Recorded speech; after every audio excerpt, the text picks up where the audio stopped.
2,000 people a night, and we're going all summer long, 3 or 4 490 days straight of burpees. We're really just excited, and I know that'll add up, but truthfully, there's it's not just us. We're hopefully, just like you was talking about, we can get the message out there even more than just our donation, and have give information out there so other people can understand why they need to be giving themselves as well. Yeah, I just did the math and I came up with a lot. Yes.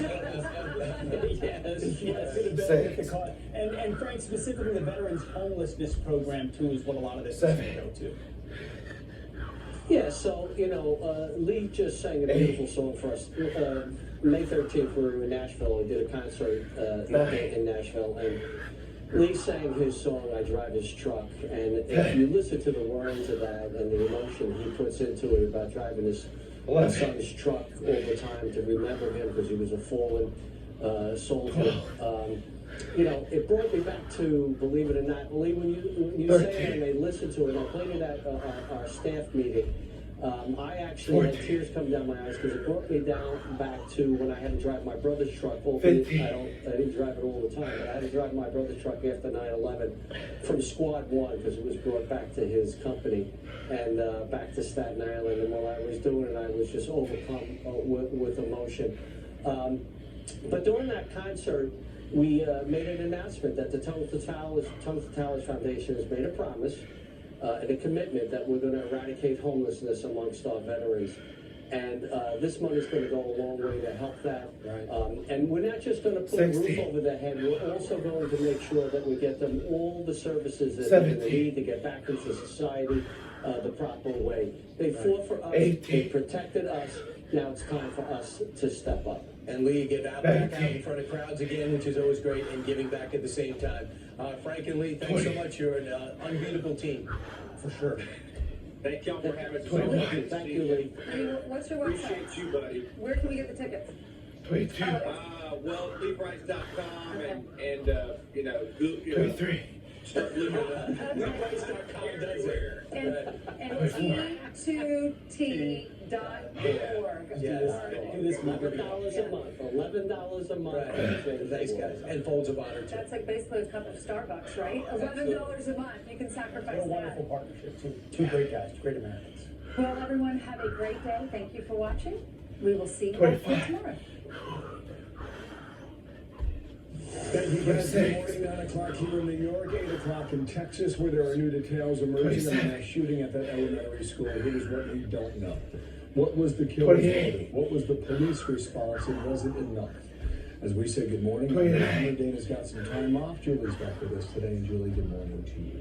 Good morning, Bill. I'm Julie Banderas. This is America's Newsroom. America is reeling and in mourning. 19 children and 2 teachers dead. 17 others wounded at Robb Elementary School in Uvalde, Texas. So the gunman making no mystery regarding his plan, sending several private messages on Facebook in the 30 minutes that led up to the massacre. One message referred to shooting his own grandmother, another about attacking an elementary school. A short time later, he entered through the school, through a back door. He then went into a 4th grade classroom, barricaded himself, and opened fire. A Border Patrol agent from an elite unit rushed into the school, killing the shooter. We have heard from many anguished parents waiting for hours about news of their own missing children. And now many are left to remember their loved ones who are no longer. She was very happy and very outgoing. Loved to dance and sing and play sports. Hundreds of parents, they were all frantic, crying, yelling. They were saying anything they could to the police to let them get the kid. So we can't do that because he's still in there. He's still in there. That's all they kept saying. He's still in there. Together, we're stronger together. And last night, mourners gathered for a vigil to honor the victims, wanting to come together during their unspeakable grief. But others are using the tragedy to win political points, unfortunately, which failed Senate and presidential candidate Beto O'Rourke. 45. Excuse me. Excuse me. 46. You're out of line. O'Rourke was then ushered out where he proceeded to hold a press conference outdoors.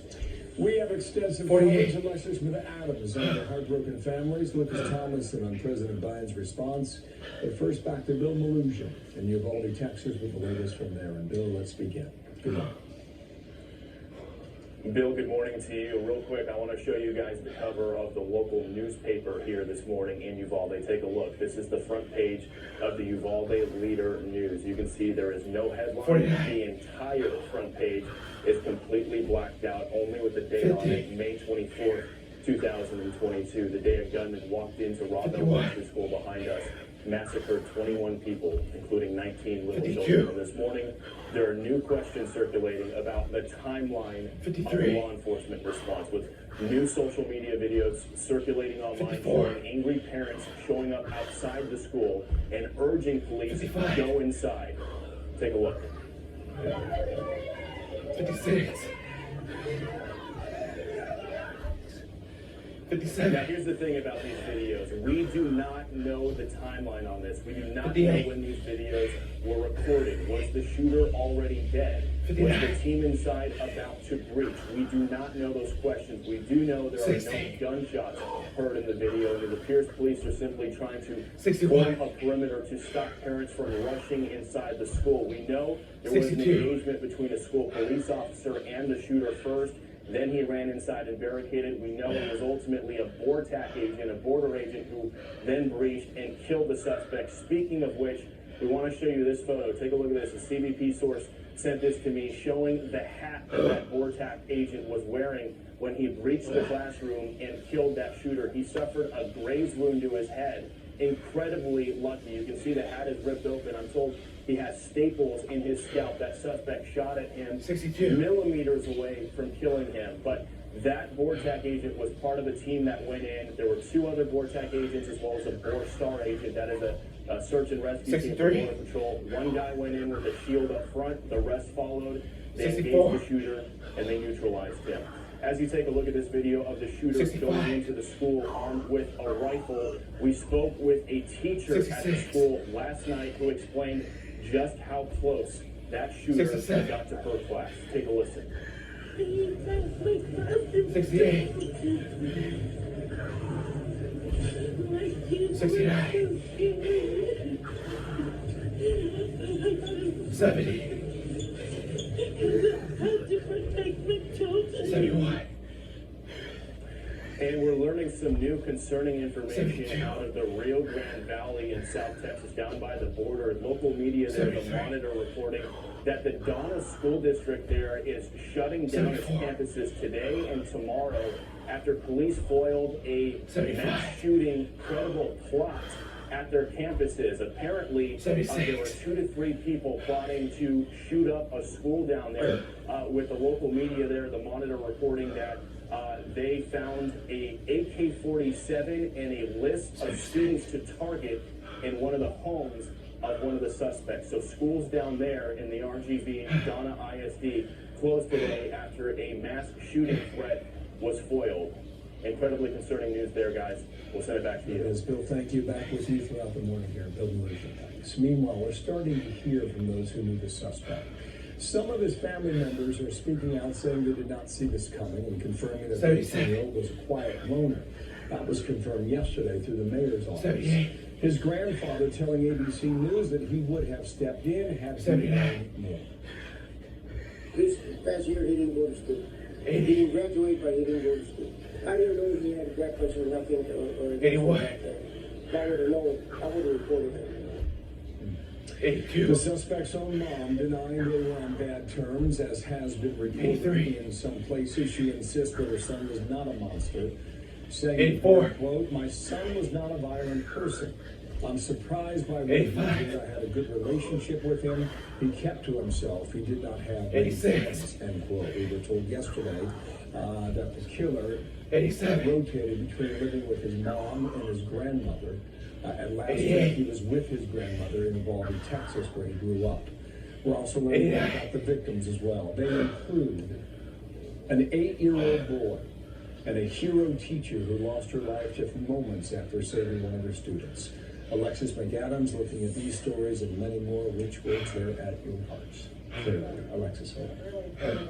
look at those kids' faces without shedding tears and imagine what these families are going through. Not only are they planning funerals, but they're also wondering what red flags could have been missed here with this gunman. Take a look here. This is the cover of the New York Post this morning. The faces of the children lost, all murdered inside of that same classroom in Texas.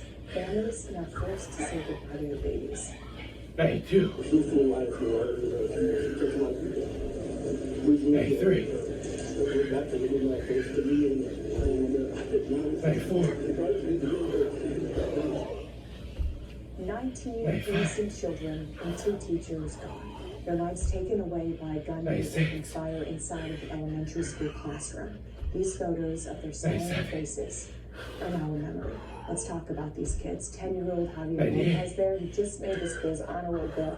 Just hours before he was killed, his mom reportedly attended a special ceremony at the school to honor his big accomplishment. Boy, was she proud. Posting photos of the certificate and telling him that he was such a good little boy. That was the last time she'd seen him. Then 8-year-old Uzziah Garcia there, he was learning to play football with his grandpa, and he had some big plans for the summer with his family. 10-year-old Rogelio Torres, remembered as a sweet and kind little boy who loved to spend time with family and friends.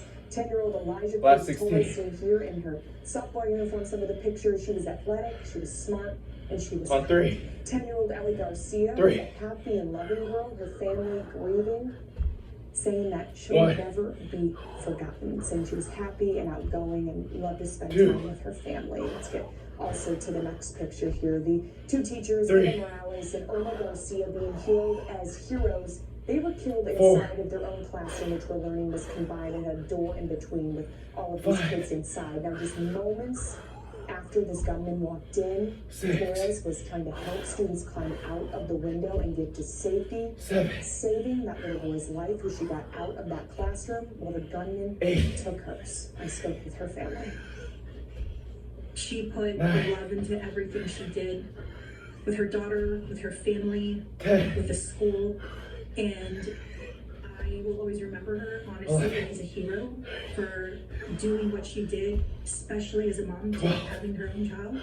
I would say that. Emotional last night there in Texas, the community coming together to grieve. That small Texas town is tight-knit, and it's forever changed as they remember innocent lives that were lost. I cried a lot. 60. And I cried a lot today and yesterday. I may cry some more here as we speak.